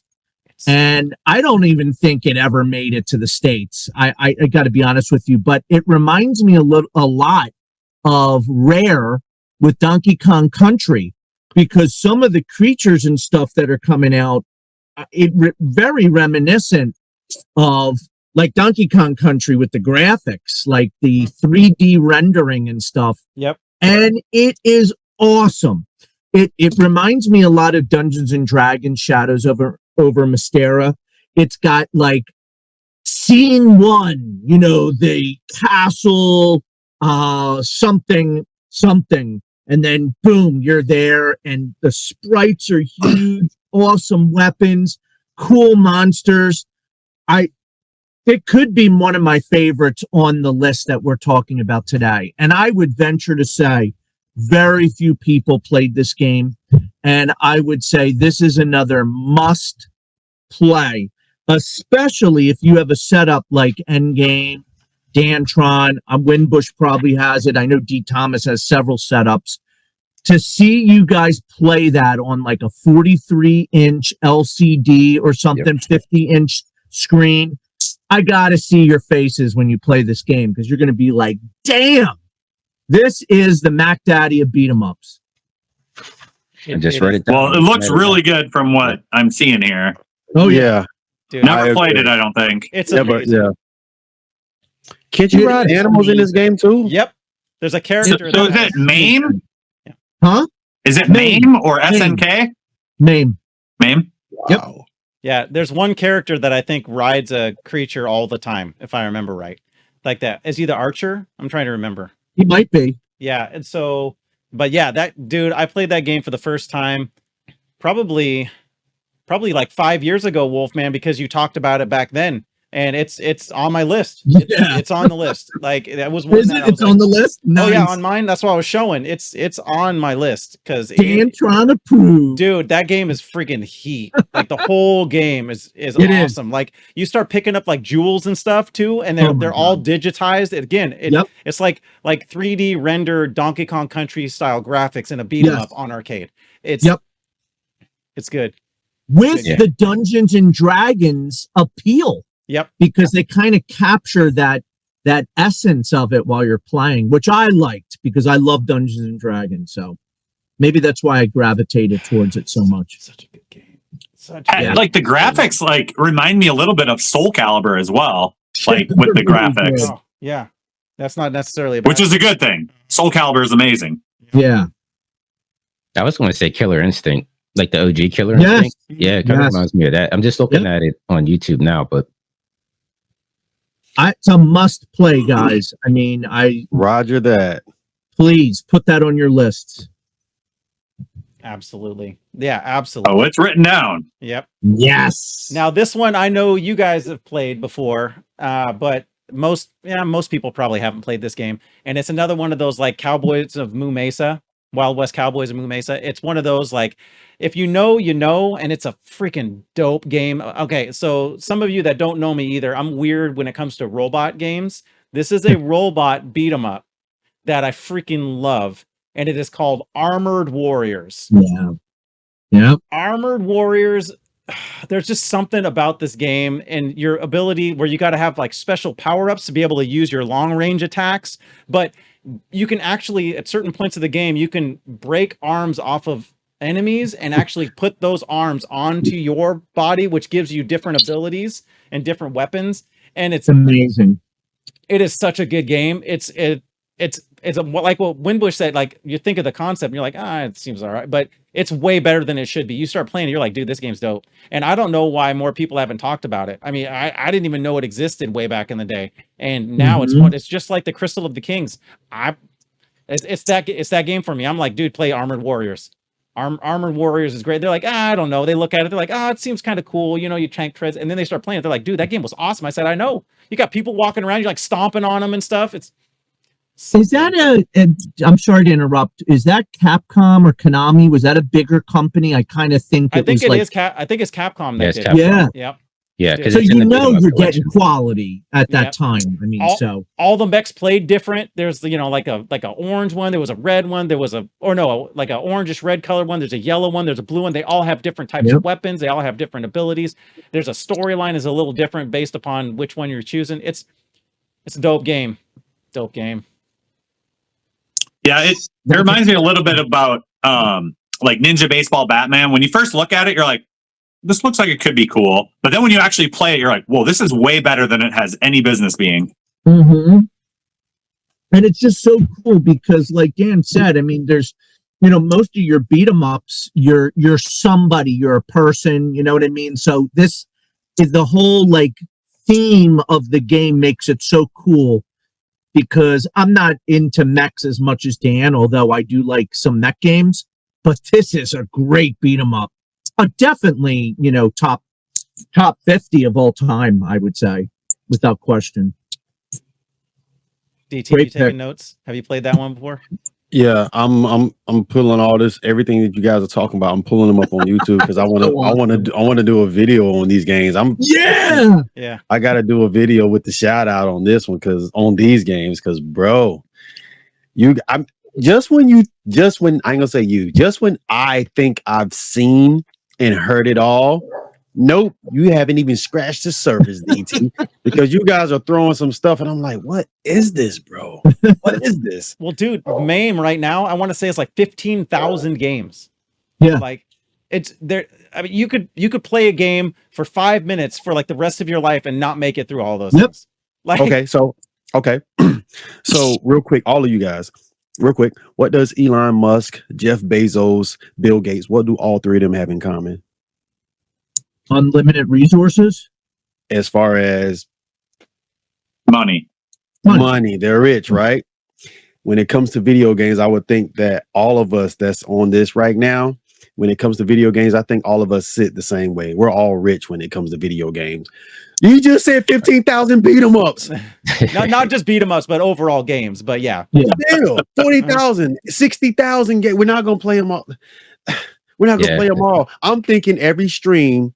There's no way that they're gonna throw a game at me that I've never heard of before, and I'd be doggone a good 5-10 get thrown at me, and I've never heard of them before. And here I am now sitting talking to you, and you guys are still throwing out games I haven't heard of. And I'm scrolling, looking like this is bananas, bro. You got side scroller shooters that are greased up like muscle bound guys flying in space, flexing and shooting stuff. Crazy, bro. And again, it's what's great about this show is like, Netflix, right? You don't know what to watch sometimes. So you're just scrolling and then you don't watch anything. Same with your Megacade or your Retrocade or whatever. You're scrolling. I don't even know what I want to play. Well, watch an episode of this, take your notes, try out some of the games. Maybe some of them aren't for you, but some of them might be your next favorite game. You're right. Facts. God bless you, Endgame. Right. God bless you. Thanks, brother. All right, we're gonna do this. So this is gonna be our last round. So Winbush. Oof. Yep. Yeah, I know you gotta go through everything. Don't worry, we're gonna invite you back for the supplementals. We might even bring a few more people into this too. Yeah, say I'm looking through my list. I got all right. I'm gonna go with Arabian Fight by Sega. So this one came out in 1992. The dope thing about it was I want to say it was one of the first games that allowed you to so like in what's it called? What's that fighting game called with Terry Bogard where you're like jumping back and forth between the platforms? Fatal Fury? SNK? Fatal Fury. Yeah, Fatal Fury. So that one you could jump back and forth between the foreground and background, right? Well, this one, you're not jumping, you're actually walking between it. So it's like when someone's in the foreground, the sprites are extremely large. And as they move into the background, they start actually shrinking, which was kind of heard of back then. So it's one of the first games that did that. But not only that, it also, when you did your special move, it's all cell animated like a Saturday morning cartoon. So when you do your power up, you see it like hit the full screen, the guys all up in your face, and graphics just totally changed, which I thought was always dope. So yeah, I'm gonna go for that one for my last pick. That's an awesome pick. That's on my list, man. Yeah. Man, Winbush. That's dope. I'm looking at it now. That's pretty everything. Hey, everything in just fine. He knows his stuff.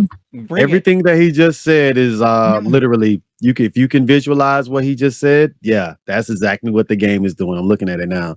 Looks pretty dope. Yeah, I would say don't spoil it for yourself watching the video. Definitely play through it. Like that's yeah. It's on my list. That's a game I haven't even played that game. I'm just gonna tell you. Nope. It's good. Really? Played it. Ooh. Yeah, I'm gonna though. So was this in the arcade or just on? You said Sega. It was arcade, yeah. Oh, okay, yeah, okay. But I never seen it. It's one of those ones you never seen it in an arcade type thing, but you found out about it after the fact because of emulation. So I actually never heard of it until we were at Galloping Ghost, and exactly what you said, Wimbush. The sprites. I was just watching the demo play, and like you see that, and they're like giant sprites when they're in the front of the screen. And isn't there even like a move like where you can like they jump into the screen almost like Shredder and Turtles in Time, like where you're like, holy cow, this is awesome, and you're like attacking from basically you as playing the game. Right. It drew my attention just watching the attract mode. And it doesn't break up either. You would think that the pixels would break up when they're that close in the foreground, but somehow, some way, they were able to keep that fidelity, and everything is still crystal clear when it's right in your face like that. Mm-hmm. Don't confuse that though. What Winbush said with another one. I think it's called Arabian Magic. Yeah. And that's to me, that's not as good as what you're talking about. Yeah, this is Arabian Fight. The two Arabians, yeah. Yeah. Arabian Fight is better. Which is probably a bad name to stand out in the crowd back then, but right. Yeah. It's fine. Nobody cared back then. We were all, yeah. I mean, for the longest, I called it Arabian Nights. And when people look it up, they're like, Arabian Nights. And then I'm like, oh, fights. That's right. So. Yeah. Well, Sega, remember, they had a bunch of really, really cool, because it was Sega, you said, made it, right? Yeah, Sega. Yeah, so Sega made so many great games that never even made it over here. Because remember, Sega was huge over in Japan. Like, that was, I think, part of their problem, too, is that they were divided between their console and their arcade, because they had such a stronghold on the arcade market in Japan that it felt like their console division was kind of just like kind of at odds with themselves. And they were like, oh, we'll just fall back on our arcades. That's where our bread and butter is. And so that's why I think they weren't so fine-tuned when it came to how they were, rolling out launches and stuff like that on their consoles, because they had so much. So there's a lot of those hidden gems that you're talking about, Win, that is like was just in Japan. And so because they had like full-on Sega arcades in Japan, right? And so, yeah, dude, which the last one just closed down in August. The Club Segas are all gone now. No, it's like tier. No, I'm going in November. I was excited, and then I saw the one in Akabara, the last standing one, closed down. I'm just like, man. Yeah, hopefully they'll bring some of those back. I know they still have a lot of those mom and pop like side ones that you'll find out and around, but some of the big major ones, not as much. Well, I want to know where the Astro Cities are. I'm like, I'll go over there and snatch some of those up. If they close them down, it's like they got to be somewhere over there. So they're over there. They're sitting in a warehouse right now, waiting to be shipped over on something. Right. So is that where the Jetsons lived? Astro yeah. I could see it right back there next to your Vuelix. Have an Astro City sitting right next to it. I want to get it for the vertical game. So like that one, I have, going 16:9. I want to get an Astro City just so I could put a vertical for some of the shooters and stuff like that. So yeah, side by side, be dope. Yeah. So good. So good. All right, Endgame. Okay, my last one. I wonder if it walks that line. You guys let me know. Let's go. So it came out on PlayStation 3, and it's from one of our favorite developers, Atlas. Ooh. Wolf, I think you probably know this game. Dantron, you probably do. We'll see if the rest of you do. But it's called Dragon's Crown. Yes. Vanillaware. Oh, sounds familiar. So the reason why I feel like it kind of walks the line is there is a heavy dose of RPG stuff. You do quests, you get gear, loot, equipment, you level up your character. However, the gameplay itself is beat 'em up. And you have your classic 6 different classes, your dwarf, your archer, your sorcerer, your wizard. And I mean, the art style is why you come to the game, and the gameplay is why you stay. Dantron approved. Dantron approved. Yeah. If you never heard of this game, check it out. The artwork is stunning, gorgeous, like really great. But the gameplay is really fun too. Yeah. Which Dragon Quest is it? Dragon's Crown. Yeah. Dragon's Crown. Oh, okay. For PlayStation 3. And they did a remake or an enhanced version for PlayStation 4. I think it's just called Dragon's Crown Pro, maybe, or something like that. It is. Yep. Yeah, I don't think it was released for anything else, was it? No, I don't. No, it wasn't in arcade or nothing like that. And you could actually do up to 4 players, I believe, local co-op and online co-op back in the day too, which was, and it's a really long game too. Like there's a full campaign, full story, skill trees and all that stuff. That's why it's like kind of treading that line with the beat 'em ups. But like I said, the gameplay itself is definitely beat 'em up. It's like Castle Crashers style, right? Yes. So Yes. if you think of that, I still consider that a beat 'em up. So Endgame, you're right. It's walking that line, but we all can hold it in that fishbowl again and go, yep, that one has RPG elements, but that one is still considered a beat 'em up. So, It's more like a modern version. Yep, I agree, dude. Yeah, this art style is crazy. It's Yeah, right? really good. The wizard, I think it was the wizard's my favorite. The sorceress. The sorceress, that's the one. That is definitely. And Windbush, the soundtrack it's CD. You could take that soundtrack and you could listen to it in your car. It's that good.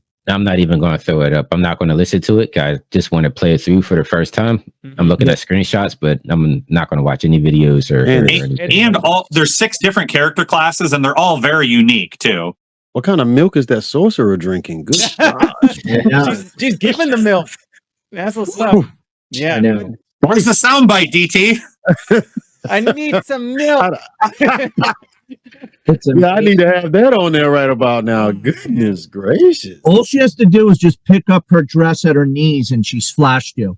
Just man, it's like, but that's the thing though. The art style is its own unique beast, but it plays just as good as it looks. That's what makes it special. Yes. Thanks for bringing up that one, Endgame, because that game It's a great pick. That's a beat 'em up. I think that's a beat 'em up. All modern- I think it's a hack and slash, but that's just me. Yeah. I'm gonna get into semantics, but yeah, I understand what Endgame's talking about. There's beat 'em up elements, but to me, we talk about that thin line. I think more of the game presents as a hack and slash than it does a beat 'em up. But you have all the staples like from the Golden Axe, with the dwarfs and the wizards and stuff like that, So this isn't on Steam or PC at all, right? This is only PlayStation. PlayStation. Yeah, it needed to come to Steam. you can get some online play going. I'm surprised with it being Atlas that it's not on Steam yet. Yeah, there are ways you can play it on your arcade. Yeah. They said that the voice actress said that the sorceress was like 17 years old. I don't know how true that is in game, but that ain't really? true. That ain't true. There ain't no 17-year-olds like that. That ain't true. Back in my day. No. Negative. Goodness. Negative Ghost Rider. That pattern is Negative full. Ghost Rider. Nope. Roger that. You heard what he said. Yeah. All right, DT. Sorry, you got to stop looking at it now. You got to come up with the different. Yeah, I stopped looking at that. I'm ready to rock. I'm rocking with Data East on this one. Going back to 1993. I think I'm gonna go with Night Slashers, bro. Okay. Oh, yeah. You guys remember Night Slashers? Yeah, remake just came out. The remake doesn't hold a candle. It doesn't. The I was going to OG, say that. bro. Yeah. If you've seen the remake of Night Slashers and you look at the OG arcade joint, I mean, I don't know. It's just some things you shouldn't touch. Like if you've seen the new House Party, you look at the old House Party movies, like why y'all even touch that, bro? No. Like just leave it alone. And the same thing applies to Night Slashers. Data East were in their bag when they made this, bruh. Tell me if I'm wrong. Nope. Great cast of doing. characters that you can play with. You're beating up zombies. It's fire, man. If you've never played Night Slashers, beat 'em up. You're missing out. Everybody in here played it, right? Oh, for sure. And the remake too. I was disappointed. Oh, you played the remake? Yeah, I thought. How is it? What'd you think? It's okay. I got it on sale, right? So it's $5. So it was on sale for $5. So it's just like, all right, it is what it is. But I felt like they looked at Streets of Rage 4.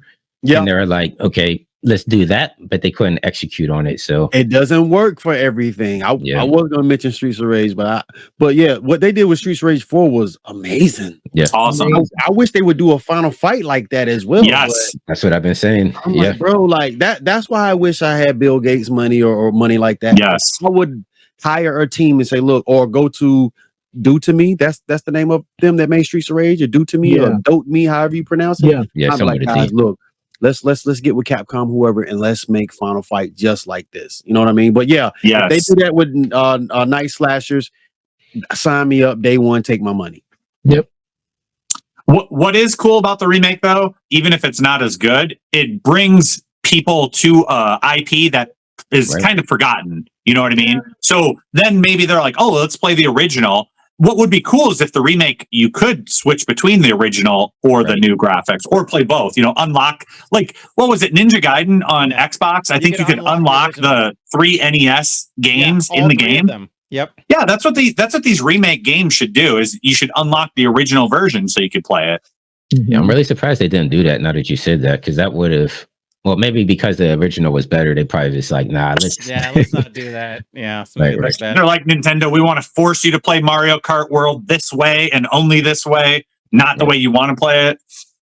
I mean, I'll say this with these developers. I know some of these companies probably have folded or gone out of business or whatever the case may be, but I'm looking at it like, bro, you have millions of 80s, 70s, 80s, and 90s babies that they're willing to spend money on something. If you put it out and you do it right, we're gonna throw that money at you. You got these kids nowadays that are coming up, nothing against them. You can't get mad at them because they're born in after 2010 or whatever the case may be. But people that are in their early, mid, late 30s, 40s, 50s, 60s, we're ready to throw that money at you. And if you do it right, we will pay top dollar for some nostalgia, bro. Yeah, I was day one. Streets of Rage 4, Shredder's Revenge. I was there day one. I got Marvel Invasion on pre-order. Like, you hear him? Right, I'm there. You hear these developers? Y'all hear him? Yeah, I'm telling you, you actually come out with games like House of the Dead 2 remake and actually have light gun support. Like, we will pay $500 for a light gun. Like, come out with games that has light 100%. Gun support.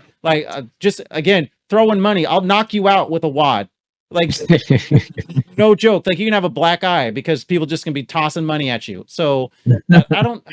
Yeah, I don't get it. I don't understand. All it takes is somebody. Like all of us sitting here, if we had somebody on a board that has the heart of a gamer and was just like, hey, this is what we need to do. How can we make it work into the budget? Because this is something that's going to bring in, like, this is that one thing, right? That's all you need is that one thing. You got this great property. What made Night Slashers so special, right? It's like, okay, now I'm seeing how you're developing this one. You got to make sure you hit on these points. If you don't, nobody's going to buy it. And you're going to be selling it for $5. So, well, and to your point, Dantron, why not do like one light gun, get Sega, Bandai Namco, a bunch of them. Hey, we're going to do one light gun that works for all of our stuff. Now we can port all of our old stuff. People will buy it. And now we can also develop a brand new Time Crisis, a brand new House of the Dead. So we're getting some money from the just the remakes or the ports, but then we are investing in a brand new IP that we can charge a little more for. We don't have to upsell the gun because they needed the gun to play the classics that they really wanted. So now they already have the gun. So when we drop our $40 Time Crisis 7, okay, well, I don't need to buy the gun. I already have it. Now gives me something to play with this gun I invested in. And you're incentivized to buy it because I got this gun and now I want to play with it. So, I mean, there's all kinds of things that I think it just gets missed. And I think that, I don't know, maybe this is just me, but I think that shareholders have a little bit too much pull sometimes where it's like, yes, way too much. Like, bro, I understand that's where the money comes from. I get it. But do you want to just make money, or do you want to make money over money with something besides a live service?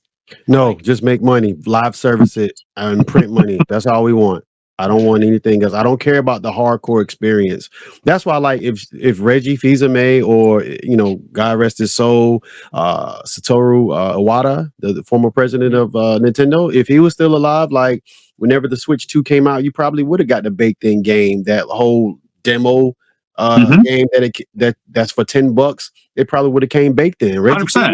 Reggie Fils-Aimé had a fight for them to put Wii Sports as a pack-in title, and that's why they sold as many consoles as they sold. So it's like, I don't know I'm just trying to say what you said, Dantron. If you had somebody up there that didn't care about the dollar bill and actually has soul into it, that would go a whole lot further, financially, man. But they can make money. That's the thing. They're sitting on money. Like, I go on the forums on GOG all the time, right? Because I'm waiting for the light gun games. And if you go to the light gun section of GOG, people are willing just to throw money. They're like, we want the new Tomb Raider shooter that's in Dave & Buster's. We want the new Walking Dead. We want the new House of the Dead. We want the new Time Crisis. Like, people want them, but you can only play them in the arcade. And it's like, what's the deal? It's like, it's there. People want to pay you for it, and you don't want to give it to them. And they can't be making that much money I mean, yeah, you get a family together, y'all go to Dave and Buster's or that Chuck E. Cheese Bush was talking about. Nobody's really playing it like that.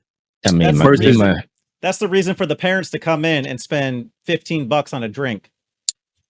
But you think about it, the current consoles and PCs, they can run those games easily. So it's like all you have to do is port over the arcade experience. Just make sure you have a light gun that can work with it. I mean, there's ways of doing it now, so it's not like it's out of the question. All you need is some sensors and a light gun. 4 sensors, light gun. The technology is not that hard. I mean, I use my Wii. I got a sensor bar, and I use my Wii to play House of the Dead and all that on the PC. Like, it's not a thing. And the games are not that hard. Like the new Walking Dead, like the resources required to play that game are not. It's not a lot.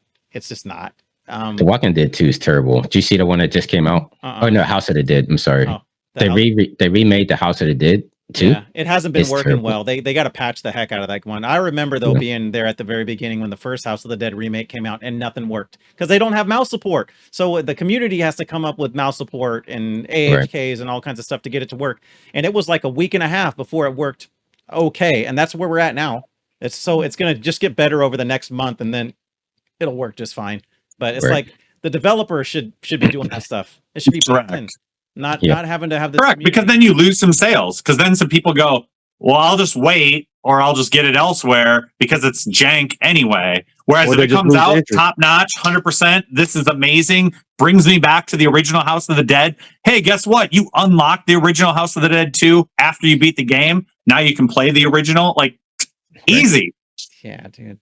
I mean, they lost me. I got fooled on the first one. I bought the first one and I was waiting on the second and I saw the negative reviews. So I'm just like, I'm done. I'm out. So. Dude, right? You want to play a good one? Just play the House of the Dead 2 on Dreamcast. Yeah. Play it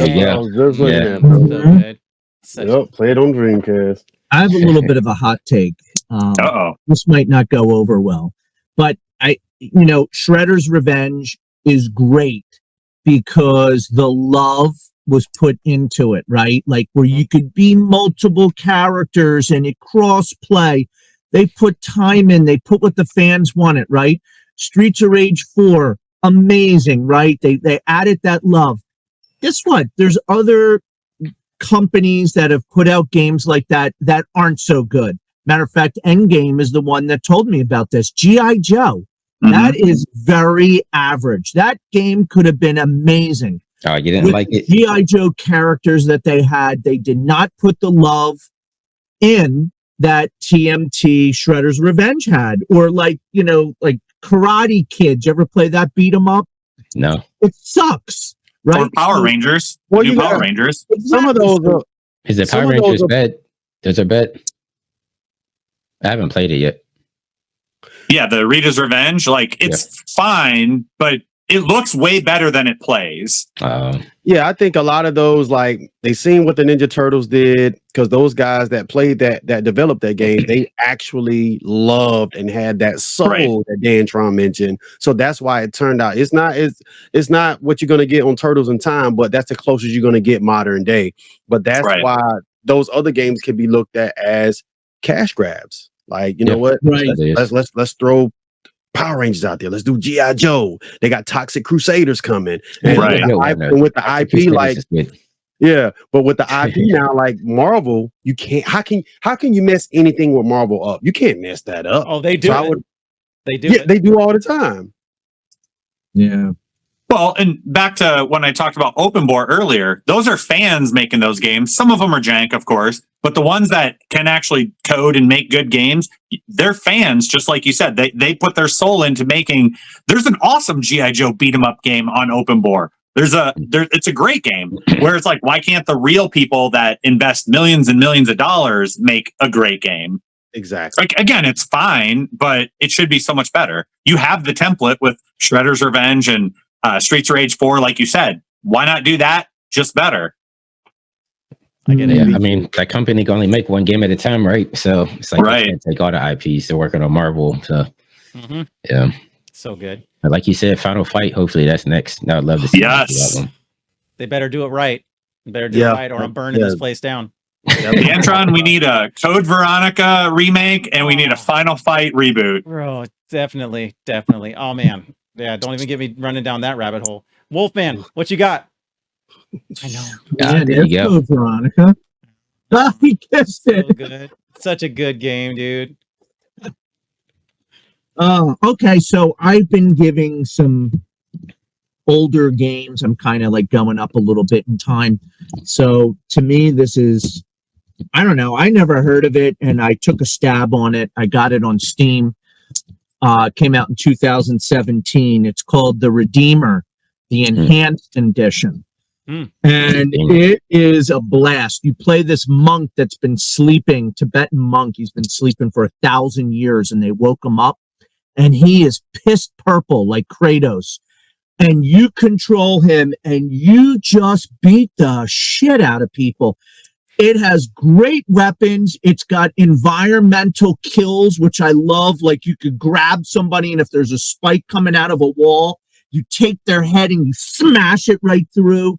Tons of blood. Great isometric 3D view. It is one of the best recent beat 'em ups I've played in a long time. And it's like $9.99 on Steam. It's the best $10 I ever spent. I am having a blast with this. I put it on my laptop. I played it up in the mountains. It is a blast. Check it out. The Redeemer Enhanced Edition.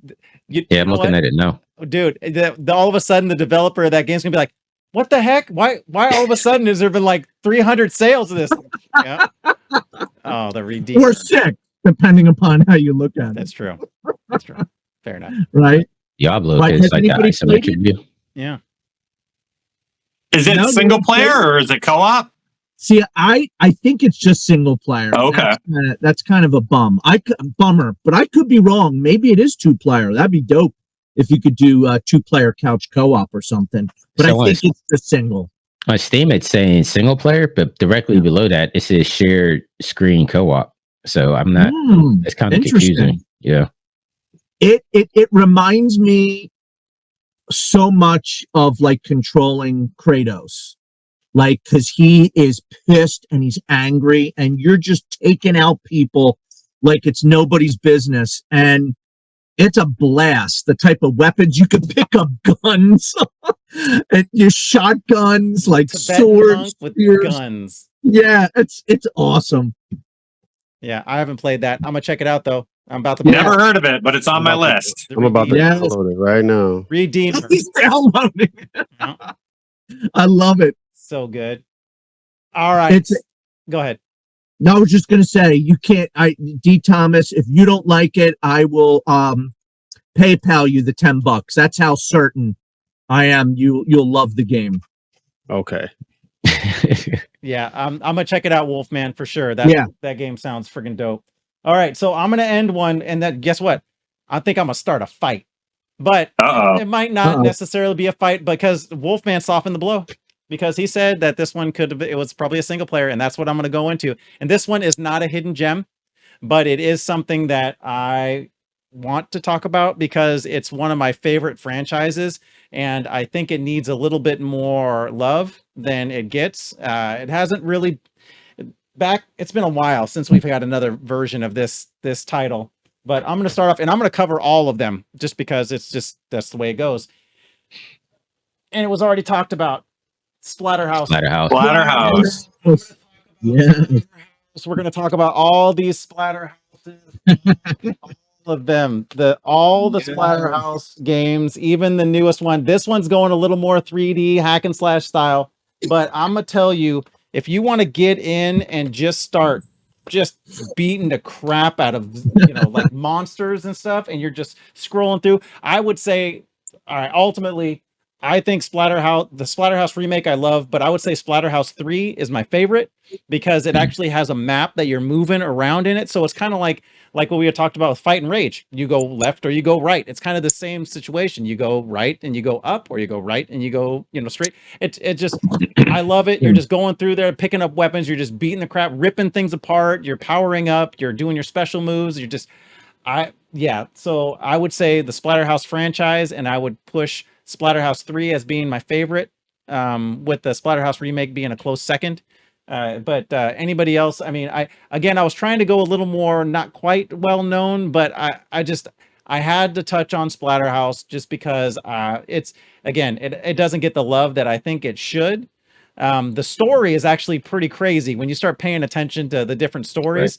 I love the psychological aspect of it. And then is he really insane? Is he not? What's going on with his girlfriend? And she was his wife, but what happened? And who is this? And this random, it's like it's psychiatric breaks and stuff. I mean, dude, the game is dope. The game is dope. That's it.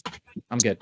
Yeah, funny enough, I believe that one kind of does go under the radar because the first one was just TurboGrafx, right? I don't think the first one came to the other console. It only came on TurboGrafx. Right. Because I remember I played that one online and people thought it was Jason. They thought it was Friday the 13th. They're like, yo, what's this Friday the 13th game? I'm like, no, this is Splatterhouse. And yeah, surprisingly, a lot of people never heard of that series before. Very tough arcade game. It's right there. Where is it at? That way. Right there. Wolfman. There's my Splatterhouse one right there behind it. I would say it definitely blurs the line of beat 'em up, hack and slash, but we all were there flirting with that line. Yeah. Definitely cool though. There's some platforming a little bit too, where you got to jump over the spikes and stuff like that. Some crazy boss fights and stuff. Yeah, definitely good games. I never played the Xbox 360. Is that more of like a action adventure game? Yeah, it's a 3D. That's basically like two thumbstick game. Yeah, and it's PS3 as well. Okay. The PS3 one actually gets a little more love, and it's more valuable. To get it's a lot more expensive. The 360 one's still pretty expensive, but I would call that one a hidden gem. But that's only because it had a weird development situation where it was like halfway developed and the developer did something weird, and then people came in and said, no, we want you to change this, and they started changing and they were like, no, that sucks, and went back. So it was like 3 different games that they all smashed together, and it shouldn't have worked. And it's just wild that it does work, and it only works because the concept is just crazy. That's the only way it works. But it's a fun game. That one's fun too. I would definitely say you need the Game Genie for that one. I couldn't beat that without the cheats on it. Like even the arcade version, like I was like, all right, I'll just pop the quarters in. But you make it to the boss, and the final, the first boss, I would make it to him and I would die. Start completely back at the beginning of the stage, and I'm just like, I can't do this. Punishingly hard. Yeah. So I beat the arcade version, but I don't know how many quarters. 50 credits probably. Like it's insanely difficult, just like you're saying, Wimbush. Yeah, I tried. I couldn't do it. I was ready to punch the monitor. I was just like, man. Even the first boss is tough. That's what I was saying. Yeah, I couldn't get past the first boss. Yeah. Dude, it's a great game though. I enjoy it a lot. So anybody else have any few last comments, statements, feelings? We are going to do a couple supplementals here. I can already tell I know you out there. You're going, but what about this? But what about this? There is so many beat 'em ups. So just give us time. We'll come back. As a matter of fact, throw some of your ideas in the comments, right? I read every single comment. I'm just going to straight up tell you. You put something in the comments, we'll probably check into it, look into it. I mean, I tell people that with my shorts all the time. I'm doing random shorts for people that are like, hey, will you do this one on this game? So, I mean, it's the same concept. I'm going to listen to you. So if you got an idea and I already know you're going to say, you missed this game. We didn't miss it. We're going to come back. I promise. Yeah, we didn't even scratch it. I'm looking at my list. I'm just like, I mean, we missed some of the biggest that there are, but again, we chose to go with other ones. You know what? Yep. Before we jump off, can we throw out the worst beat 'em up that y'all ever played? I'm curious to see what y'all think about. Like, what's the worst one that y'all ever played? Because I definitely got one in mind. I got it in the bargain bin when I was a kid. Was extremely disappointed with it, but I want to hear what y'all say.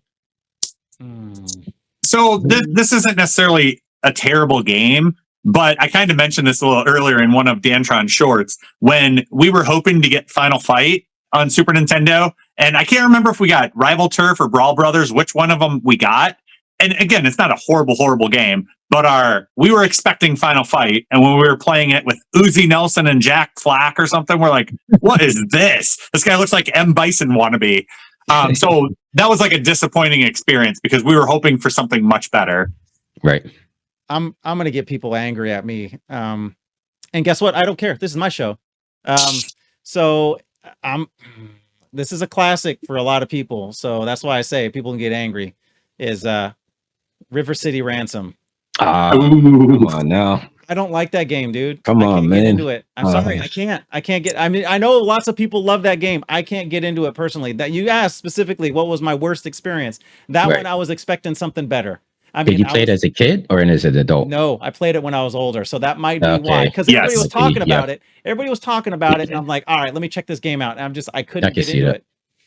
I just couldn't. Dantron, 100% same experience. I have a buddy that lives and breathes River City Ransom. Told me, you got to play it. It's the best game ever. I played it. I'm like, it's fine. But to be fair, if we would have played it back in that era, we probably would have appreciated it because it was kind of ahead of its time with some of its RPG elements and stuff like that. So, I mean, a lot of this does come down to when you play games. You know, do they hold up, or have you experienced better versions of that game? You know. Sorry, Winbush, don't unfriend me. Yeah, I can say I haven't played that one since I was a kid, but that does hurt because I have a lot of nostalgia for that one. So, I but know. Scott, you play Scott Pilgrim though, right? Oh yeah, I feel like Scott Pilgrim's like the spiritual successor to River City. So and I like that one. yeah, so like that is right on par with River City there. Winbush, I know how we can get him to like River City Ransom. Play River City Girls. I do. That's more I up like that Dan. one. I played that one. That's That more was up good. Dantron's alley.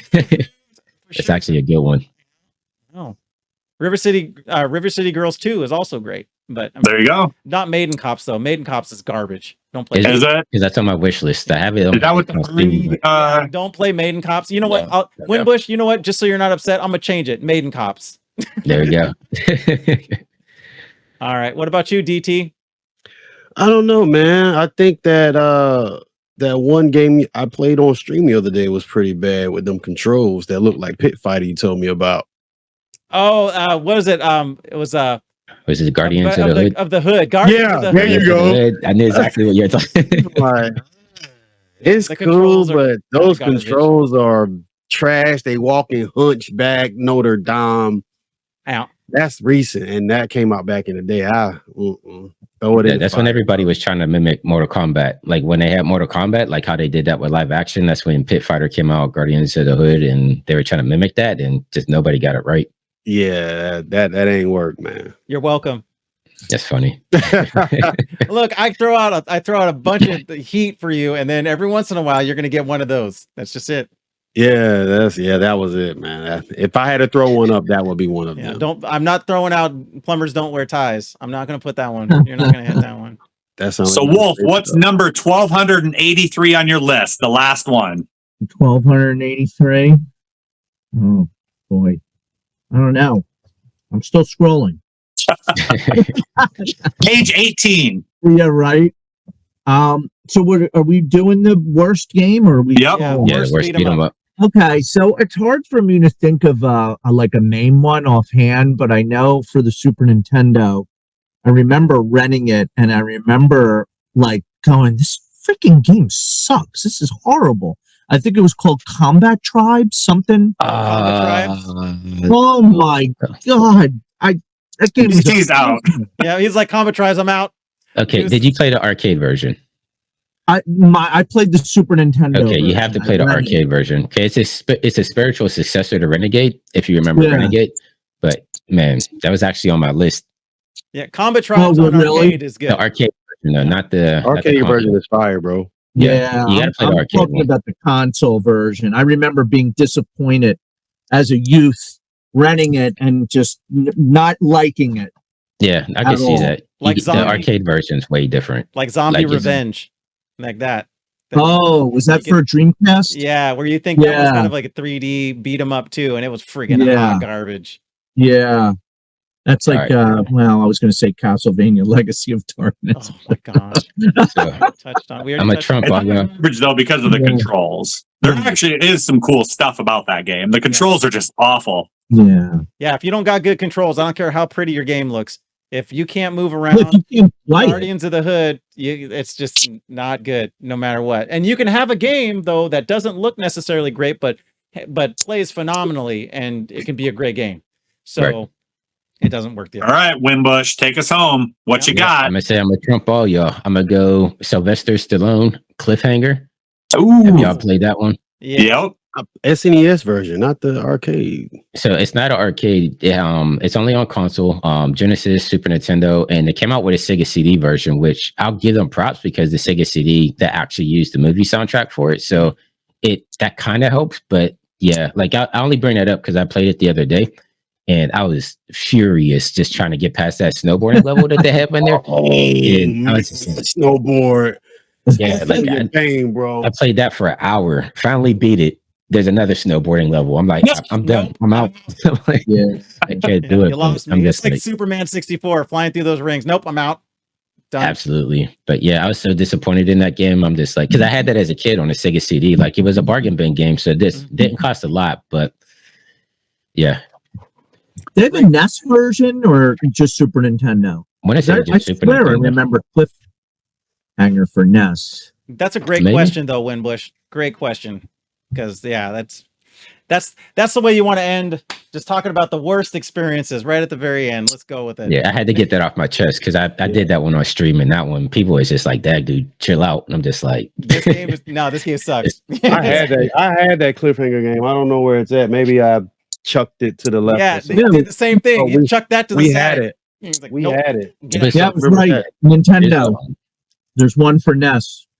I think that's the one I played. That's even worse, probably. That is worse. It is worse. It's horrible.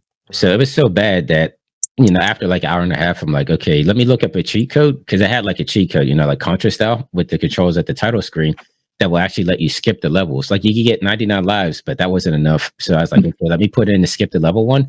And every single level, I'm just like, nope. And we skipped all the way to the end, and the boss battle was terrible. And I skipped that one all the way to the credit roll. So people are just like, dang, dude, you skipped to the credits. I'm just like, that's the best part of this game. Did you at least watch the credits, or did you type in the code to skip the credits? No, we watched the credits because they had what was it, the FMV? When they tried to put clips of the movie in there and stuff like that, even though it's at like 360p. And that's awesome. They're 360p. Yeah, exactly. Well, you guys, this was a lot of fun. You definitely have to do another supplemental. It was great to have you all in here. Everybody, if you're out there, check out Winbush, his YouTube on TikTok. He's got some great stuff. He'll blow your mind with some of the things that he can do graphics. It's nuts. And Game Arcade, I always talk about how much I love your channel. You're always trying to help people out, giving little tips and tricks, free little, especially your Speedstorm stuff. I always look at that stuff, and I don't even play Speedstorm as much, but I love it. And your coin challenges and all that stuff. He's got great content. Same thing with D. Thomas from NC. You guys, if you don't know him, you need to. He has a great SMG podcast that kicks off every Thursday. He's always doing just random drops, making sure you pay attention to his polls. He has some great questions that he does for polls as well.